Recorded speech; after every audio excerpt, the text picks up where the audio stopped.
बिस्मिल्लाहिर्रहमानिर्रहीम। एक लफ्ज़ बोला जाता है नमाज में खुशू और खुजू का। ये खुशू और खुजू क्या है? आम तौर पर जो ज़िक्र किया जाता है कि नमाज आदमी इस अंदाज के अंदर पढ़े कि दुनिया व माफिया का कोई पता ही ना हो, उसको ज़र्रा बराबर कोई ख्याल ही ना आए। ये तफसीर इसकी जो की गई है ये तफसीर दुरुस्त नहीं। यह जो तशरीह लोग करते हैं ये तशरीह दुरुस्त नहीं है। नमाज में ख्याल आ जाना ये नमाज के मुनाफी नहीं, ये खुशू खुजू के भी मुनाफी नहीं है।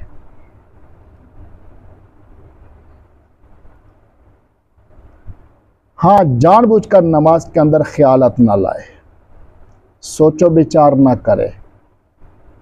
बस इतनी सी बात है कि नमाज के अंदर तवज्जो ये रहनी चाहिए कि मैं अल्लाह के सामने खड़ा हूँ, अल्लाह मुझे देख रहा है, मैं अल्लाह को देख रहा हूँ। और नमाज के जितने अरकान हैं, अफ़आल है, वाजिबात है, सुनन है, उनको तवज्जो के साथ अदा कर ले, तेज़ी ना दिखाए। अगर इस अंदाज के अंदर नमाज पढ़ ली तो नमाज के अंदर खुशू खुजू हासिल हो गया। बाकी बात सहाबा रज़ी अल्लाह अन्हुम इस अंदाज के अंदर नमाज पढ़ते थे गोया कि खुशक तना खड़ा है। अब मैं और आप तो उस कैफियत को नहीं पहुंच सकते, इसलिए हमारे लिए इतना ही काफ़ी है कि हमें ये ख्याल रहे कि हम अल्लाह के सामने खड़े हैं और अल्लाह रब्बुल इज़्ज़त हमें देख रहे हैं।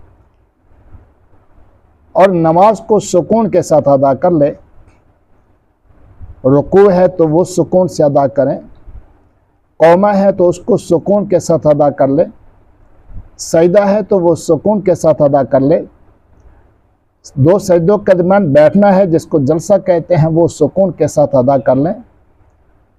अत्तहिया सुकून से पढ़ लें कि बहुत ज़्यादा जल्दी ना हो कि जल्दी से मैंने जान छुड़ा करके यहाँ से भागना है, क्या फंस गया हूँ मैं आकर, जो नमाज मैंने शुरू कर ली है।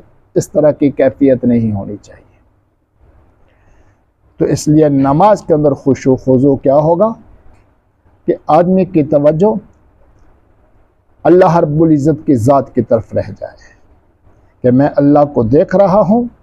और अगर ये ख्याल ना आए तो इस चीज़ को जहन के अंदर बिठा ले कि मेरा अल्लाह मुझे देख रहा है। अगर ये तसव्वुर न बने कि मैं अल्लाह को देख रहा हूँ तो इस तसव्वुर को तो बना ले कि मेरा अल्लाह मुझे देख रहा है। और ये तसव्वुर बनाना आसान है कि मेरा अल्लाह मुझे देख रहा है। और इसी को नबी करीम सल्लल्लाहु अलैहि वसल्लम ने फरमाया, अन तअबुदल्लाह का अन्नका तराह फ़इन लम तकुन तराहु फ़इन्नहु यराका, कि तो अल्लाह की इबादत इस तरह कर कि अल्लाह को अपने सामने समझे कि मैं अल्लाह को देख रहा हूँ।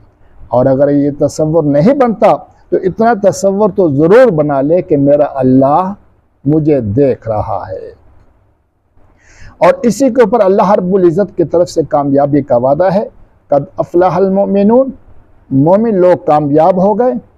कौन है मोमिन लोग? अल्लज़ीना हुम फ़ी सलातिहिम ख़ाशिऊन, जो अपनी नमाज के अंदर खुशू इख्तियार करते हैं, खुजू इख्तियार करते हैं। खुशू और खुजू ये एक ही चीज़ है कि जिनकी तवज्जो नमाज के अंदर अल्लाह रब्बुल इज़्ज़त की तरफ रहती है। बाकी मैंने ज़िक्र किया कि ख़यालात अगर आ जाते हैं तो ये नमाज के मुनाफी नहीं हैं। क्यों? ये ख़यालात इमामुल अंबिया मुहम्मदुर रसूलुल्लाह सल्लल्लाहु अलैहि वसल्लम को भी बाज़ औक़ात आ जाया करते थे। जैसे कि अहादीस के अंदर मौजूद है कि नबी करीम सल्लल्लाहु अलैहि वसल्लम फरमाते हैं, मेरा दिल चाहता है कि मैं लंबी नमाज पढ़ूँ, लंबी नमाज पढ़ाऊँ, लेकिन जब किसी बच्चे के रोने की आवाज़ आती है तो दिल के अंदर ख्याल जाता है कि उसकी माँ फितने में मुब्तला हो जाएगी, परेशान हो जाएगी, इसलिए मैं नमाज को मुख्तसर कर देता हूँ। तो देखिए नबी करीम सल्लल्लाहु अलैहि वसल्लम को मुतलक ख्याल तो आ रहा है, अगरचे हमारे ख्यालात में और आका सल्लल्लाहु अलैहि वसल्लम के ख्यालात में कोई निस्बत नहीं है, बहुत ज़्यादा फ़र्क है ज़मीन व आसमान की तरह, लेकिन मुतलकन ख्याल आ जाना ये तो क्या है, नबूवत की नमाज के अंदर भी है। अल्लाह रब्बुल इज़्ज़त हमें अपनी नमाजें सुन्नत के मुताबिक अदा करने की तौफीक नसीब फरमाए। जो नमाज हमने सुन्नत के मुताबिक अदा कर ली, समझ लो कि वो नमाज खुशू खुजू के साथ अदा हो गई।